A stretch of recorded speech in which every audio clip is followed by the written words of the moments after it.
Welcome to A Shot of Ag. My name is Rob Sharkey. I'm a fifth-generation farmer from just outside of Bradford, Illinois. Do you have a horse? Do you know somebody that has a horse or have a pony?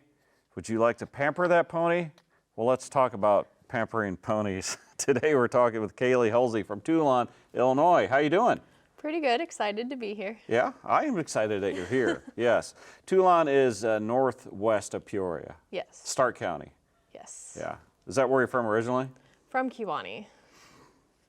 Oh boy. Wow. I wish that would have been in the notes beforehand. Kewanee's a unique town, isn't it? It's something. Yeah. That's where our camera guy Will is from, Kewanee. Hog capital, or at least it used to be. See, I think that's false. I don't think it was ever the hog capital. I think you guys, Bradford has like a Labor Day. Toulon has what, Stark County days or whatever. I don't know what, Pioneer, whatever, Pumpkin Days. I don't know what you guys have. And then Kewanee's like, oh, we need to have something. Let's call it Hog Days. Hog Days. And call it the hog capital of the world. I don't know if it's true or not. That's just what I was always told. Yeah. Yeah. Do you know Will? Will's not supposed to talk. I think it's a union thing. They get really touchy when I try to talk to the camera people.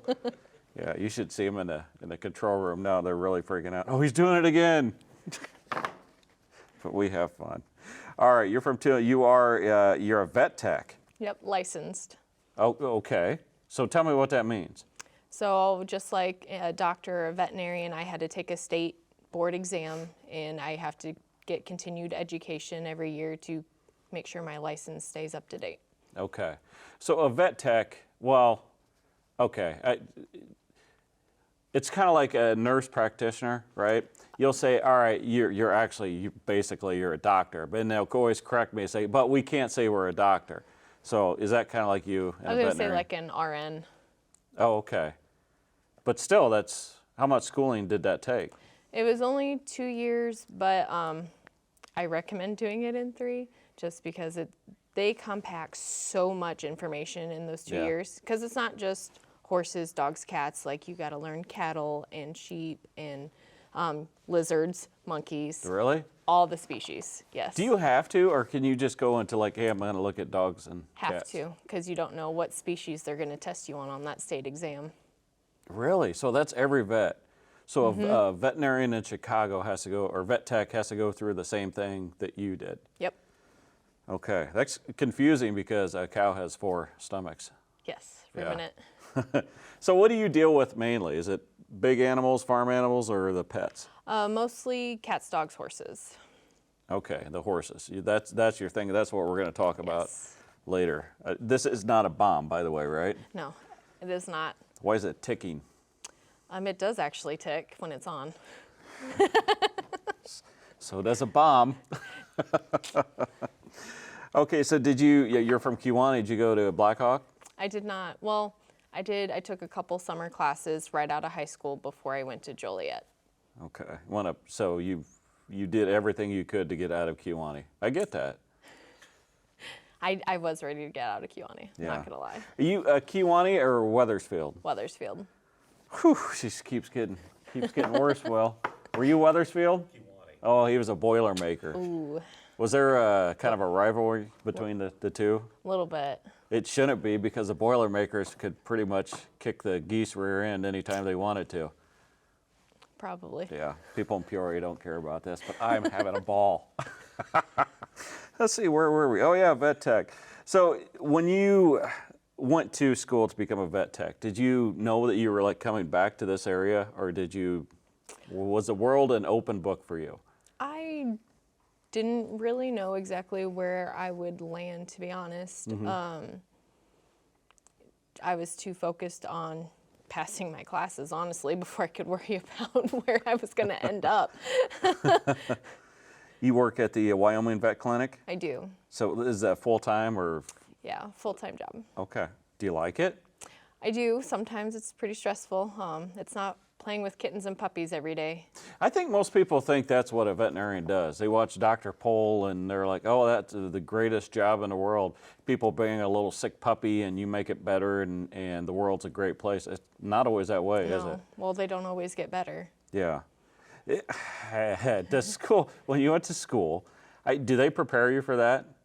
Talking to somebody and saying, hey, you're going to have to put your pet down? Oh, yeah. We actually have to we took some classes about grief counseling, honestly. Yeah. Like how to help the clients like go through that grieving process of losing an animal. Mm-hmm.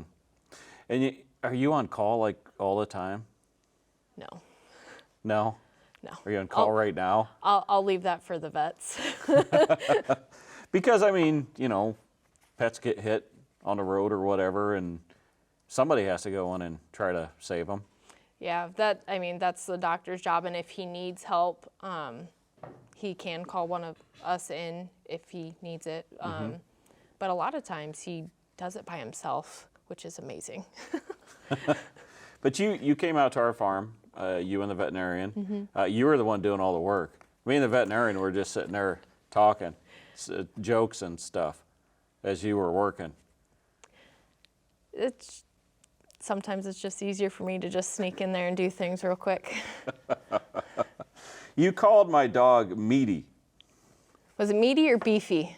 Either way, it hurt her feelings. She's just really muscular. Yeah, but it's a compliment. It's a she, though. It's a You don't compliment. go up and say, hey, ma'am, you look meaty. She's been depressed ever since you were there. Still better than Fluffy. That was the other dog, wasn't it? So would you say your specialty is horses? Yeah, yeah, it's definitely my main focus when I do my continued education. It's usually equine based. So what is this thing? A MagnaWave. So it is a MagnaWave. In case you didn't catch it at home, MagnaWave. Yep. Did you name it? No. The company did. It's MagnaWave. Austin Powers, in case you haven't seen the movie. Yeah. So what does this do? So it is a pulse electromagnetic field. There is a loop that plugs into it. And This thing? Yes. Yeah. This looks like, And inside the circle part, if you can drop the other part. which part? I'll give it to you. There you go. Oh, there's two of them. Oh, okay, what does that do? So inside the loop is the pulse electromagnetic field, and it's a weird feeling. Have you ever had a TENS unit on before? A what? TENS unit? No. Okay, well, for anybody else who has, it kind of feels like that. I don't even know what that is. It decreases pain. Oh. It's little patches. That sounds good. That you I mean, put this on. hasn't been like inside a horse, right? No. This is actually my Never know. dog, sheep, goat, people loop. Can you use this on people? Yeah. Do you want to try it later? I kind of want to try it now. There's only 3 rules. Okay. You can't be pregnant. I gotcha. I gotcha. You can't have a pacemaker No. and not on chemo. Nope, I'm good. How long does it take to set up? Just a couple minutes. I don't know how the electrical pulses will react with all of this equipment. There's So always something. It's always something, man.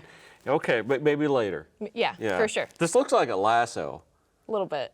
or like something you would see in like somebody's restroom. I don't know. I'm uncomfortable holding it now. You should see the one that I put on the horses. Is it just bigger? It's way bigger. Okay, but still run off this? Yep. And this? There you go. Oh, okay. Nothing's gonna jump out, right? No. Okay. Oh.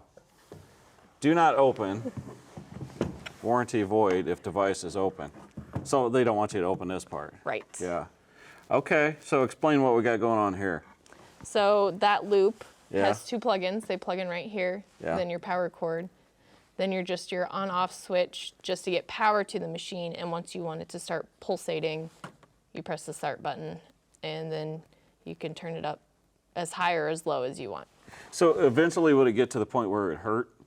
It can, yes. Okay. You can have it set too high for sure. But the goal is to, Decrease. it's supposed to feel good? It's an interesting feeling. The horses like it. Usually they start yawning, licking, and chewing and relaxing with it on. as long as it's not too Is high. that a good sign for a horse? It is. It's beefy. It is. It's meaty. It is very meaty. See, it doesn't feel so good, does it? That's still better than fluffy. So who's going to call you that wants to use this? Like someone that has a stiff horse or a hurt horse?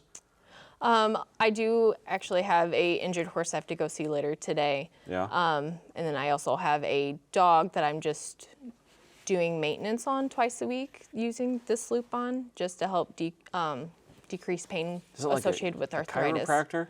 No. Do you go once a week or sometimes? Depends on the situation. The dog I do twice a week. I have horse clients that I do routinely once a month. Mm-hmm.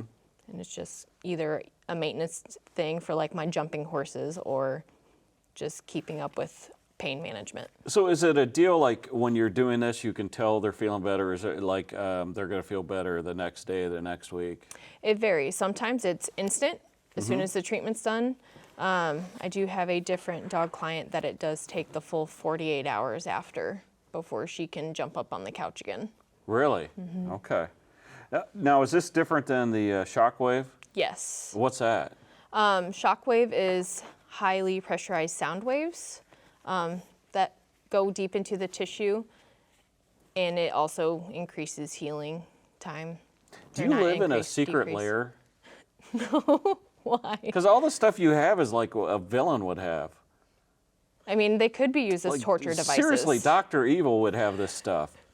We're going to get the ShockWave. It's not comfortable. The ShockWave The isn't. ShockWave hurts. ShockWave is a little painful. Is it kind of the same? Is it a box and a loop? And It's not a box that opens up like this, but it is a big machine, and it's actually got a probe that attaches to it. you live in a lair. I know you do. You could probably go to your house and like hit like 2 piano keys at the same time, and this wall opens up, and you go down in a bat cave. Yes, and just all these devices. That's pretty cool, actually. How do people know that you have this stuff? Social media is probably my biggest, what's the word I'm looking for? Way to promote it? Yeah. Yeah. And then word of mouth. A lot of my clients know me through the vet clinic, so that's been super helpful.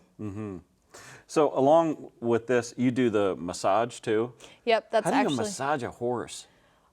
with a lot of body weight pressing into the horse. Really? Yeah. You don't just do like you know how they do, where they like on the back and stuff? You ever done that couples massage?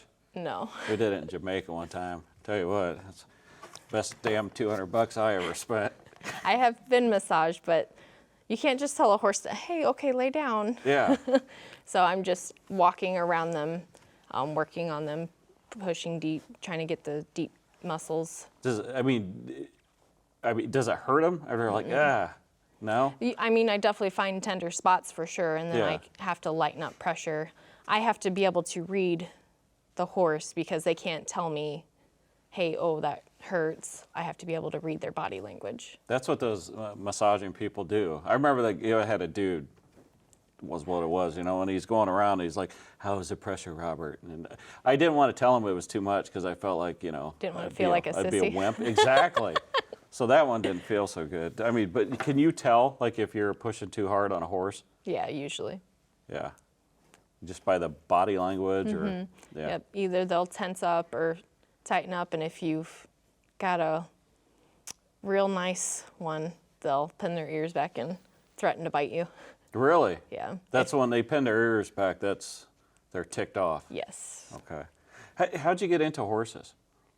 I had a horse growing up, and that was all it Kiwani? took. Yeah. Technically, the horse was outside of life yet. I don't know if that's better. It is. And you just fell in love with it? Mm-hmm. Okay. Do you do like, rodeo, anything like that? I don't, but I do competitive trail riding. Oh, okay. I didn't know there was a competition. Or is it just for you? It's like, it's for Kaylie. Everything's a competition. So it's not just like the normal trail ride where you're hanging out with friends, walking down the trail. It's fast-paced, doing a lot of trotting, cantering, and it's a timed event that's judged by veterinarians. So it's a race It is. on kind a of. trail. Yep. But that sounds dangerous, though. Helmets are required. I have definitely fallen off before. Like Yeah. my mare tripped on a root. Yeah. She went down and I went over. Oof. That's scary. Yeah, you just walk it off, get back on. Horse people. Y'all are a different breed. You're A tough. little crazy. Well, I was trying to be nice. I mean, they know that from you being from Kiwani, but I'm trying to think. There was a movie where the Aragorn from Lord of the Rings, he was doing a race, and he took like an American Mustang over to the desert and won it. Is it kind of like that? That's a little extreme. That's you know the movie I'm talking about, though? I just think of Hidalgo. That's it. Okay. Yeah. That's what you do. Kind of. Only not through a desert and not with traps that are my horse is going to fall into. That was like 2,000 miles, too, wasn't it? I don't remember the mileage. Oh. I only do 25. That's a lot, though. It takes about 6 hours. Yeah. And, I mean, riding a horse is not like riding a car. No. I mean, you got a lot of muscles going on. Yes. Are you sore? Do you put this on when you're done with the race? Sometimes. Sometimes. Okay, sometimes you think of a joke and then you think I better not say it. That's right now. So like tell me some of the situations that you would use this on a horse, like they have a broken leg. I don't know what a horse does. I've had a couple cool cases where they had horses had minor injuries on their legs, and I have a loop that's actually smaller than that I can wrap around their leg daily. I did it daily, Yeah. and just the progress, how fast they healed was amazing. And I actually have picture proof of one of those horses where you can see the increased blood flow from this. Yeah. Because it had an abrasion on its leg, so missing skin, so you could see the tissue. Well, before we started, it was kind of pale, and after just a couple minutes of this on it, the tissue was pink, and it just looked so much healthier, and it was amazing seeing how fast it got color to the injury. Nice. It was pretty cool. Okay. Right here I have a perfectly square piece of paper. I'm going to hand it to you.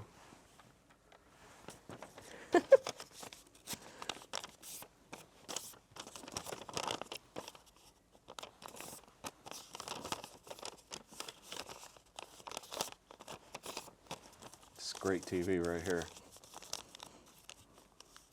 Do you feel pressured? A little bit. Are you glad that actually nobody watches this show at this point? It's all right, because they're going to be impressed for those who do. And I can thank 5th grade for this skill. Can you take like the cherry stem and tie a knot with your tongue? I can. Kiwani. Huh? Am I wrong? How much time we got left in the show, Anita? 4 minutes. 4 minutes. Can you do it? I'm almost done. Oh, you're almost done. That's really fast, actually.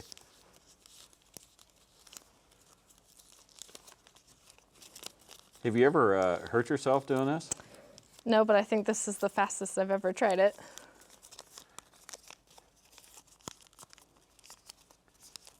I wonder what it's going to be. Hope it's an alligator. I just not. You learned this in 5th grade and you still remember it? Sure do. Did you ever think about going into business just making these? No, Yeah. It's a flying goose. it's a From crane. the Wethersfield flying geese. Can you pull the head and the tail and the wings? Mm-mm. Oh. That's still pretty impressive. There you go. There we go. New desk decoration. I'm going to take it home. That's actually very cool. All right, we do have a few minutes left. People watching at home, but it's serious. I mean, what you do is very important. What do you want people to know about being a vet tech? That it's just not playing with puppies and dogs. I think that is the biggest wrong concept that people get is like they think it's just, oh, you have the best job. No, it's really not always that great. It gets pretty dark. You were talking about emergencies earlier, and last night we did have a hit by car dog come in right before we closed, and Doc was finishing up with an appointment, so I'm the one that's trying to assess it and check its vitals, and I'm hurrying up placing an IV catheter and getting fluid started, and then going and grabbing him like, what do you want to give? Giving the emergency drugs, and then we can only do so much there, so we sent them to the emergency clinic in Peoria, and they tried to for a couple hours, but she didn't end up making it. Yeah. And it's really sad. Are you able to leave that at work? Oh, no. Yeah. No. You probably wish you could. I actually usually try to keep the brave face at work, and then once I leave is when I can kind of, any emotions I have, let it out. Yeah, yeah. Well, thank you for what you do. Seriously, I mean, I've spent the last half hour kind of having fun with you, but what you do is extremely important in this world. If people want to find you on social media or the old internet, do you have a spot they can go? Yeah, I do have a Facebook page. It's called Pampered Ponies Therapies, and honestly, I don't care if people just add my personal Facebook either. Just Kaylie Hulsey. Kaylie, you spelled it wrong. You spelled it with a K. It's supposed to be a C. Says who? Kiwani.